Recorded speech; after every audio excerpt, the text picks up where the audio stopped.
Hello दोस्तों, मैं Vivek Tiwari senior psychologist आज वापस से आपसे डिस्कस करने के लिए आया हूं। आज का जो हमारा विषय है वो है चिंता, यानी कि एंजाइटी वरी।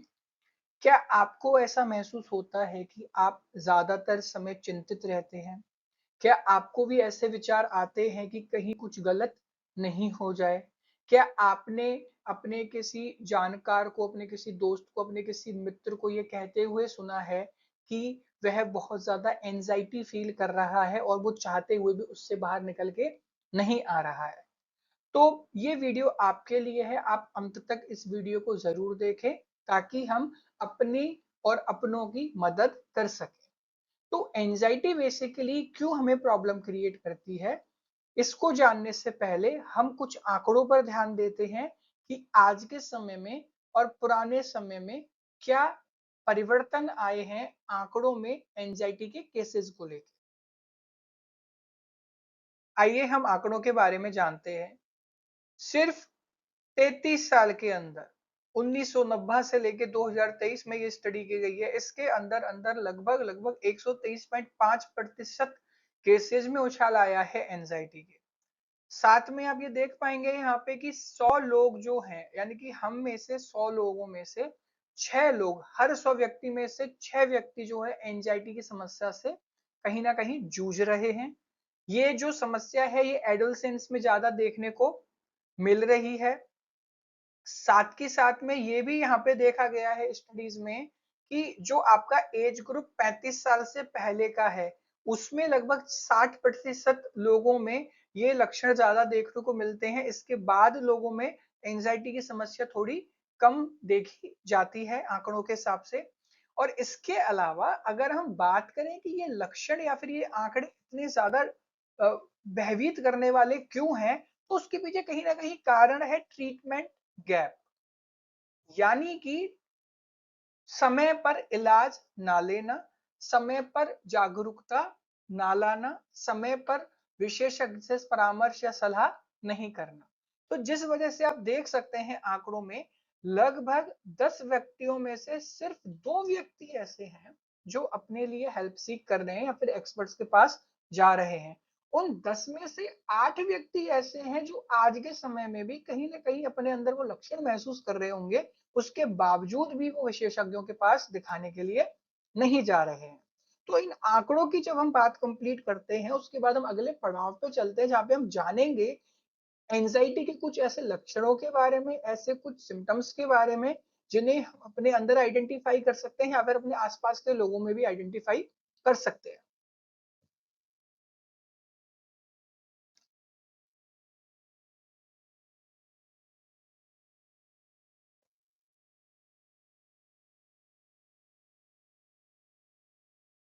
तो आइए अब हम चर्चा करते हैं एंजाइटी के कुछ लक्षणों के बारे में।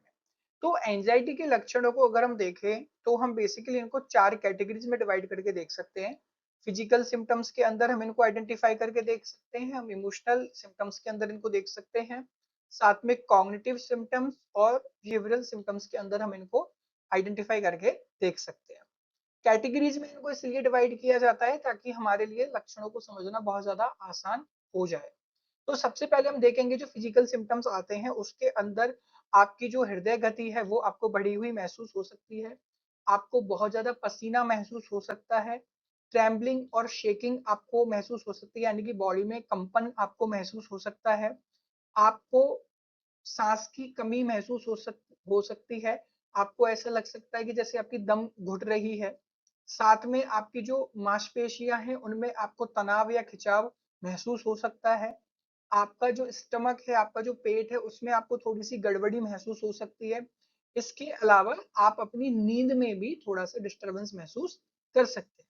अब हम बात करते हैं इमोशनल सिम्टम्स की, तो इसमें आप देखेंगे कांस्टेंट वरी, यानी कि आप ज्यादातर समय पाते हैं अपने आप को कि आप चिंतित हैं, साथ में आप बहुत ज्यादा रेस्टलेस महसूस करते हैं, यानी कि अत्यधिक सक्रिय महसूस करते हैं आप, आपको ऐसा लगता है कि आप अपने आप को चैन में नहीं पा रहे हैं, यानी कि सुकून में नहीं पा रहे हैं।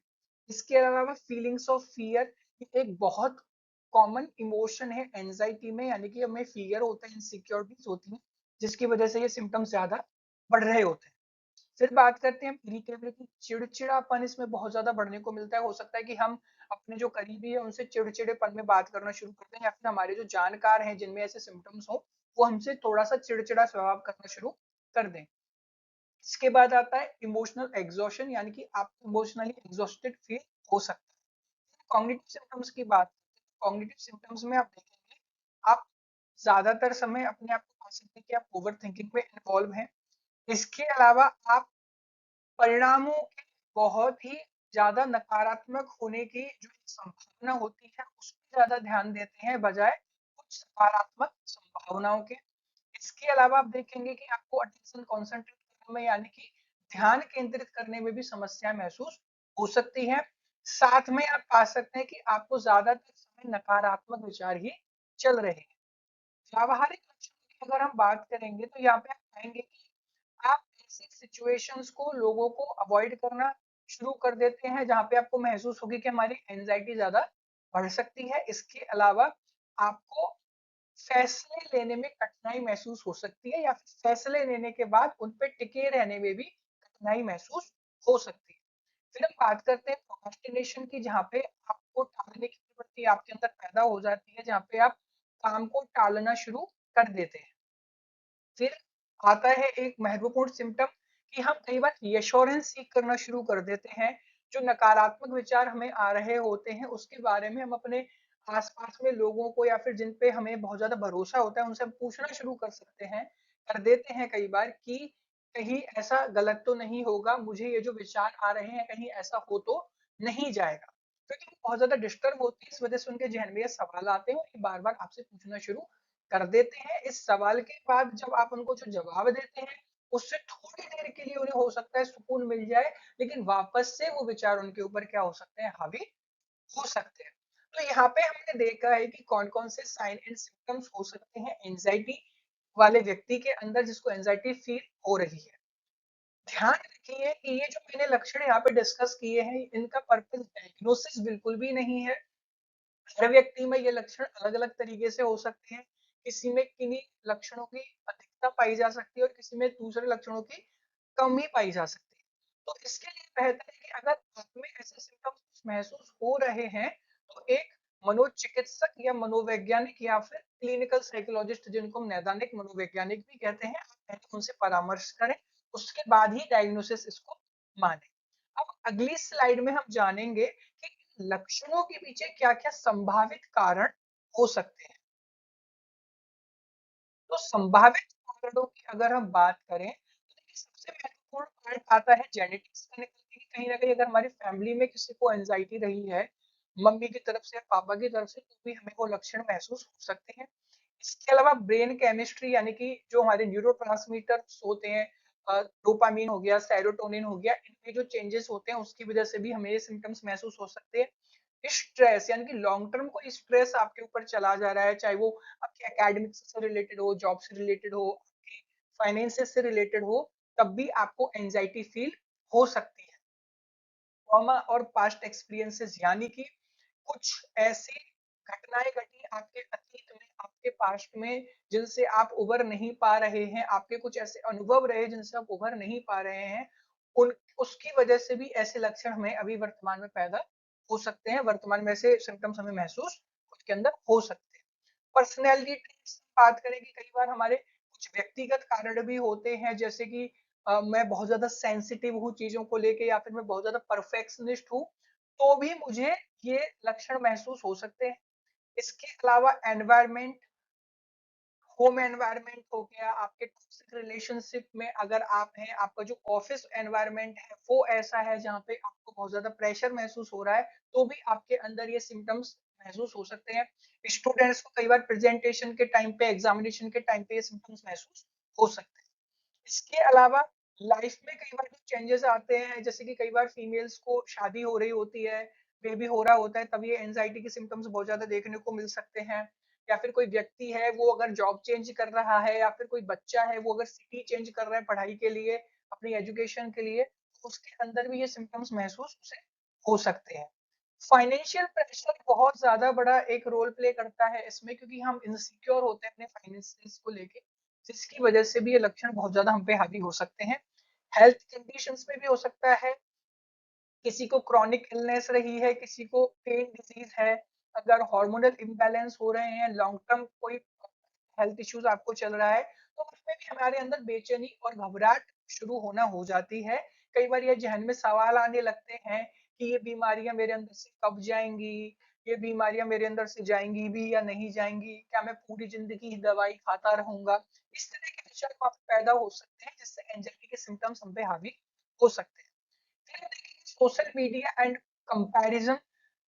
ये एक नया उभरता हुआ कारण है। सोशल मीडिया पे आज के समय पे हम सभी लोग सक्रिय हैं। ये एक उभरता हुआ कारण है जो हमारे अंदर एंजाइटी को पैदा, स्ट्रेस को पैदा कर रहा है। तो सोशल मीडिया पे क्या होता है कि कई बार कंपैरिजन करना शुरू कर देते हैं, दूसरे की सक्सेस से हम अपने आप को कंपैरिजन करना, कंपेयर करना शुरू कर देंगे।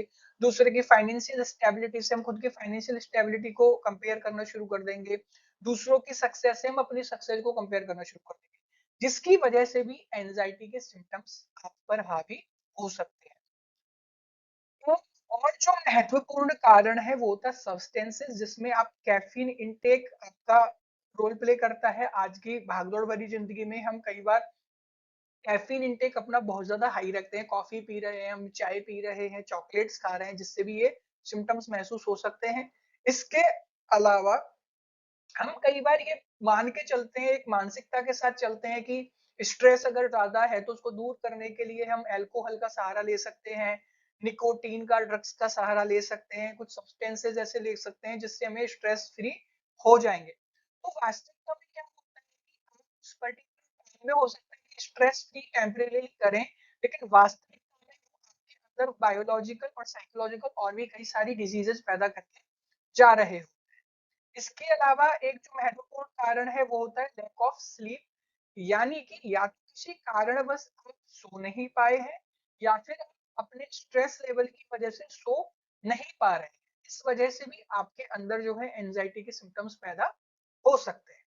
अब जब हमने कॉजेज जान लिए हैं, तो हम कुछ समाधान भी इसके आज जानेंगे, जिन्हें हम अपने नियमित जीवन में लागू करके अपने आप को थोड़ा सा सुरक्षित महसूस करवा सकते हैं। तो सबसे पहले हम लक्षणों के समाधानों को जानें। हम पहले एक साइकिल को समझते हैं ताकि हम समाधान को प्रॉपर तरीके से समझ पाए। तो सबसे पहले आप देखेंगे कि कोई भी एक परिस्थिति आके आपके अंदर एंजाइटी के सिम्टम्स को क्या कर सकती है, ट्रिगर कर सकती है। एग्जाम्पल के लिए कोई अचानक से एग्जाम आ गया, कोई मीटिंग अनाउंस हो गई, कोई कॉन्फ्लिक्ट क्रिएट हो गया, आपको है अपनी स्वास्थ्य की चिंता सता रही है, आपको भविष्य की चिंता सता रही है, बॉस ने अचानक से आपको मीटिंग में बुला लिया और आपका कोई टास्क कंप्लीट नहीं है, तब भी आप एंजाइटी महसूस कर सकते हैं कि बॉस क्या पूछेगा, क्या कहेगा, क्या नहीं कहेगा। इसके अलावा जैसे ही ये ट्रिगर होता है तो आप चिंतित महसूस करते हैं, आपको चिंता होने लगती है, में थॉट्स आना शुरू हो जाते हैं, क्या हुआ अगर मैं फेल हो गया तो, क्या हुआ अगर मेरी कोई कमी पकड़ ली गई तो, क्या हुआ अगर मेरा कभी इलाज ही नहीं हो पाया तो। फिर इसके बाद धीरे धीरे आप देखेंगे जैसे ही हम हमारे अंदर कुछ चिंता वाले विचार पैदा होते हैं, उसके तुरंत बाद हमारे अंदर कुछ फिजिकल सिम्टम्स पैदा शुरू हो जाते हैं, यानी कि हमारी हमें बेचैनी घबराहट महसूस होगी, हमारी जो धड़कन है वो तेज हो जाएगी, हमें पसीना आने लगेगा, हमारी मसल्स में टेंशन आने लगेगी। कई बार हो सकता है कि आपके हाथ पर ठंडे या गर्म होना शुरू कर दें, कानों में भी कई बार, कान भी हमें कई बार ठंडे और गर्म महसूस होते हैं। हमें अपने पेट में थोड़ी सी गड़गड़ाहट महसूस हो सकती है, पेट में थोड़े से हमें लग सकता है कि थोड़ा सा कंफर्टेबल फील नहीं कर रहे हैं, साथ में ही हम असहज महसूस कर सकते हैं। हमें ऐसा हो सकता है कि हम थोड़ा सा रिलैक्स अभी महसूस नहीं कर रहे हैं। फिर उसके बाद क्या होगा, इन लक्षणों के बाद चिंता और ज्यादा बढ़ जाती है। कई बार तो यही डर बढ़ जाता है कि मेरे साथ ये हो क्या रहा है, मेरे साथ कुछ गलत तो नहीं हो गया, मेरे बड़ी समस्या तो पैदा नहीं हो गई है, मैं पहले तो ऐसा नहीं था, अभी अचानक से मेरे साथ ऐसा क्यों हो रहा है। जैसे ही ऐसे विचारधाराएं शुरू होंगी, लक्षण अपने और ज्यादा बढ़ना शुरू कर देंगे, जिसमें आपको थकान महसूस हो सकती है, पैनिक अटैक जैसा फील हो सकता है, आपको आपको बहुत ज्यादा टेंशन फील हो सकती है, आपके हो सकता है कि आपकी इरिटेबिलिटी है, जो है इरिटेशन जो है वो बहुत ज्यादा बढ़ जाए, जिसका परिणाम क्या होगा, एंजाइटी और ज्यादा इंक्रीज हो जाएगी, और वापस से अब कोई ट्रिगर अगर आ गया तो ये साइकिल में हम फंसे रह जाएंगे, और डेली बेसिस पे हमारे साथ मल्टीपल टाइम्स ऐसा ही होता रहता है। तो सबसे पहले आवश्यक है अपने सिम्टम्स को जानना, फिर उस साइकिल को जानना जिस साइकिल के लूप में हम अक्सर फंसते हैं। अब हम बात करेंगे उन समाधानों की जो हम नियमित रूप से फॉलो कर सकते हैं। तो इसमें समाधान में आप देखेंगे कि सबसे पहले जरूरी है अपनी नींद को इम्प्रूव करना। आपको 7 से 8 घंटे की नींद कम से कम लेनी है। इसके अलावा आपको ध्यान रखना है कि नींद जो आप ले रहे हैं उसका पर्टिकुलर टाइम आपने सुनिश्चित किया हुआ है। इसके अलावा प्रैक्टिस डीप ब्रीथिंग। देखिए एंजाइटी में जैसे बोला जाता है कि आपको सांस की कमी महसूस होगी, शॉर्टनेस ऑफ ब्रेथ देखने को मिलता है, तो वहां पे अगर डीप ब्रीथ करना शुरू करते हो तो वहां पे आपको थोड़ा सा सहज महसूस होना शुरू हो जाता है। जो घुटने वाली घुटन होती है, जो हम घुटना शुरू कर देते हैं, वो वहां पे जाना शुरू हो जाते हैं लक्षण। स्टे फिजिकली एक्टिव, ये बहुत इंपॉर्टेंट रोल प्ले करता है, क्योंकि होता क्या है कि हम स्ट्रेस के लिए सिचुएशंस में हम किस तरह से फेस कर रहे हैं उसका कहीं ना कहीं फर्क पड़ता है कि हम फिजिकली कितने एक्टिव हैं और कितने कॉन्फिडेंट हैं। अगर हम कॉन्फिडेंट होंगे और एक्टिव होंगे तो हमारे लिए ये आसान हो जाएगा खुद को समझाना कि हम इन सिम्टम्स से बाहर आ सकते हैं, इन चुनौतियों का हम आराम से सामना कर सकते हैं। अपने नेगेटिव थॉट्स को चैलेंज करना ये सबसे इंपॉर्टेंट पार्ट होती है। ध्यान रहे ये बात आप समझ के चलें, आप नेगेटिव नहीं हो, आप प्रॉब्लम नहीं हो और ना ही आप कोई बीमारी। क्लियर हुआ? यानी कि मैं बीमारी नहीं हूं, मैं एंजाइटी नहीं हूं, मुझे एंजाइटी हो सकती है। यानी कि एंजाइटी मुझ में है, मैं ही एंजाइटी नहीं हूं। ये सबसे इंपॉर्टेंट पार्ट होता है हमारा यहाँ पे समझने के लिए। जिस पल मैं खुद को ये समझाना शुरू कर दूंगा कि मुझे एंजाइटी हो सकती है, मैं खुद एंजाइटी नहीं हूं, वहां से हम क्या करेंगे, अपने नेगेटिव थॉट्स को चैलेंज करना शुरू कर देते हैं। फेल हो गए तो ठीक है, वापस से कोशिश करेंगे। प्रेजेंटेशन बेकार गई तो अगली बार वापस से प्रयास करेंगे। तो इस तरह से आप नेगेटिव थॉट्स को क्या कर सकते हैं, पॉजिटिव थॉट्स के साथ चैलेंज कर सकते हैं। सीक सोशल सपोर्ट, यानी कि जैसे आपको एंजाइटी हो रही है, आप किसी ऐसे पर्सन से डिस्कस कर सकते हो, आप ऐसे करीबी व्यक्ति से डिस्कस कर सकते हो जो उस पर्टिकुलर टाइम पे आपकी एंजाइटी को थोड़ा शांत कर दे। लेकिन ध्यान रहे, करीबी व्यक्ति प्रोफेशनल हेल्प को बिल्कुल भी रिप्लेस नहीं कर सकते। प्रोफेशनल्स इसी फील्ड के होते हैं तो वो आपकी ज्यादा बेहतर मदद कर पाएंगे। लेकिन इसका मतलब बिल्कुल भी ये नहीं है कि हम अपने फैमिली मेंबर्स या फ्रेंड से बिल्कुल भी इसके बारे में डिस्कस नहीं करें और उनसे हेल्प सीख बिल्कुल भी नहीं करें। नेक्स्ट बात limited access of social media. ये भी बहुत ज्यादा जरूरी है कि कई बार ऐसा कंटेंट देख लेते हैं जिससे एंजाइटी ट्रिगर हो जाती है। कई बार हम ऐसी रील्स देख लेते हैं, ऐसी वीडियोस देख लेते हैं जिससे हमें एंशियस फील होता है, जो हमारे सिचुएशंस को ट्रिगर करके चला जाता है। जैसे एग्जांपल के लिए मैं बताता हूँ, कई बार ऐसा देखा जाता है कि जिनका पास्ट ट्रॉमा ट्रिगर हो जाता है, यानी कि उनको प्रीवियस उनकी कोई हिस्ट्री रही जहाँ पे वो असहज थे, कोई ऐसी सिचुएशन थी जहाँ पे उनको सहज महसूस नहीं हुआ था। अब क्या हुआ, उन्होंने रील में एक ऐसा वीडियो देख लिया, ऐसा उन्होंने कंटेंट देख लिया जिसने उनके इस ट्रॉमा को ट्रिगर कर दिया। अब क्या होगा, उनको फ्लैशबैक्स आना शुरू हो जाएंगे, तो उनको वापस से एंजाइटी के सिम्टम्स महसूस होना शुरू हो जाएंगे। तो यहाँ पे बेहतर है कि हम थोड़ा सा कुछ समय के लिए एंटरटेन करने के लिए ही उसका उपयोग करें, ना कि उस पर पूरी तरह से अपनी एंजाइटी को रिलीज करने के लिए, रिलीव करने के लिए डिपेंड हो जाए। नेक्स्ट आता है, आप अपनी कैफीन जो इनटेक है उसको रिड्यूस करते हुए चले जाएं। आप लीजिए, चाय पीजिए, आप कॉफी पीजिए, पर एक सीमा में। ध्यान रहे, आपके ऊपर एंजाइटी हावी इसकी वजह से भी हो सकती है, तो इसे अपने ऊपर ज्यादा हावी होने ना दें। साथ में सब्सटेंस को हमें बिल्कुल भी यूज नहीं करना है, किसी भी तरीके के नशे का उपयोग नहीं करना है हमें स्ट्रेस दूर करने के लिए। आपको एक कॉमन बात बता दो, कॉमन सेंस वाला पॉइंट होता है कि अगर सब्सटेंस ही आपकी प्रॉब्लम का सॉल्यूशन होता तो डॉक्टर्स क्यों नहीं प्रिस्क्राइब कर रहे होते, साइकोलॉजिस्ट क्यों नहीं आपको वो सजेस्ट कर रहे होते कि आप सिगरेट पी लीजिएगा, आप स्मोक कर लीजिएगा अपने स्ट्रेस को दूर करने के लिए। क्योंकि वो सॉल्यूशन है ही नहीं, वो एक टेम्परेरी सॉल्यूशन भी मैं उसको वहां पे नहीं कहूंगा। तो ये ध्यान रखें कि हमें नशे से दूर रहना है। नेक्स्ट आता है focus on what you can control. आपको एक लिस्ट बनानी है कि मेरे नियंत्रण में क्या क्या चीजें हैं, क्या क्या परिस्थितियां हैं, क्या क्या भाव हैं, क्या क्या विचार हैं, और मेरे नियंत्रण से बाहर क्या क्या है। कई बार ऐसी बातें हमारे जहन में आती हैं जो भविष्य को लेकर होती हैं, 2 साल बाद क्या होगा, 5 साल बाद क्या होगा, उसके लिए मैं आज चिंतित हो रहा हूँ। तो ये समझना बहुत ज्यादा जरूरी है कि 5 साल तक मुझे क्या करना चाहिए कि मेरी परिस्थितियां बेहतर होंगी, मुझे उस पर ज्यादा ध्यान देना है बजाय उस विचार को पैदा करने के कि 5 साल में मेरे साथ और क्या क्या बुरा हो सकता है। यानी कि हमें सॉल्यूशन ओरिएंटेड सोचना है बजाय प्रॉब्लम ओरिएंटेड होने के। साथ में आपको ध्यान ये रखना है कि अगर आप इन ऊपर जो मैंने आपको 7 से 8 जो मैंने आपको समाधान बताए हैं वो अगर वर्क प्रॉपर तरीके से नहीं कर रहे हैं तो प्रोफेशनल हेल्प सीख करने से आपको बिल्कुल भी पीछे नहीं हटना है, उसको भी आपको अपने लिस्ट में डाल के चलना है। नेक्स्ट आता है प्रैक्टिस माइंडफुलनेस एंड रिलैक्सेशन। जैसे कि मैंने पहले भी बात की थी डीप ब्रीथिंग की, सेम माइंडफुलनेस भी हियर एंड नाउ पे वर्क करती है। यानी कि आप अपने आप को ये महसूस करवाना शुरू कर रहे हैं कि मैं प्रेजेंट में ही उपस्थित रहूं, मेंटली भी और फिजिकली। ऐसा नहीं है कि मैं ऑफिस की मीटिंग में बैठा हुआ हूं पर मेरे थॉट्स कहीं घर के चल रहे हैं, मैं अपने क्लासरूम में बैठा हुआ हूँ पढ़ाई कर रहा हूँ लेकिन मेरे ब्रेन में जो थॉट्स आ रहे हैं वो स्पोर्ट्स के आ रहे हैं, वीडियो गेम के आ रहे हैं। अगर ऐसा है तो हमें उस पर माइंडफुलनेस की मदद से हमें उसको मैनेज करना शुरू करना है।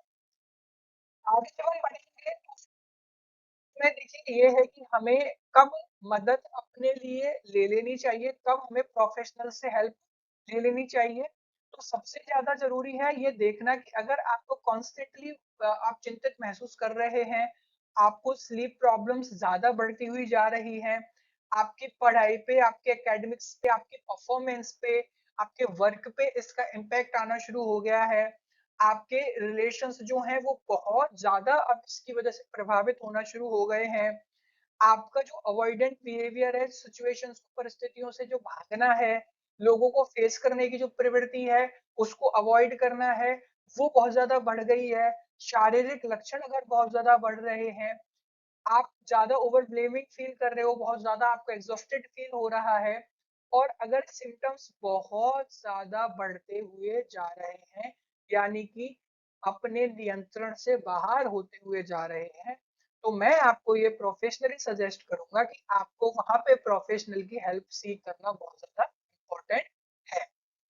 अब प्रोफेशनल की हेल्प सीख करने के लिए के बाद आपको जरूरी ये होता है कि सिर्फ एक सिटिंग से आपको सॉल्यूशंस नहीं मिलेंगे। एक्सपर्ट आपको सजेस्ट करता है कि आपको ये एक्टिविटीज करनी है, आपको इस तरह से काम करना है, आप वो एक्टिविटीज फॉलो करते हैं, फिर एक एक्सपर्ट आपको वापस से फॉलो अप में बुलाएगा, वो आपको बताएगा कि कहाँ पे कमी आ रही है, कहाँ पे और हम बेहतर कर सकते हैं।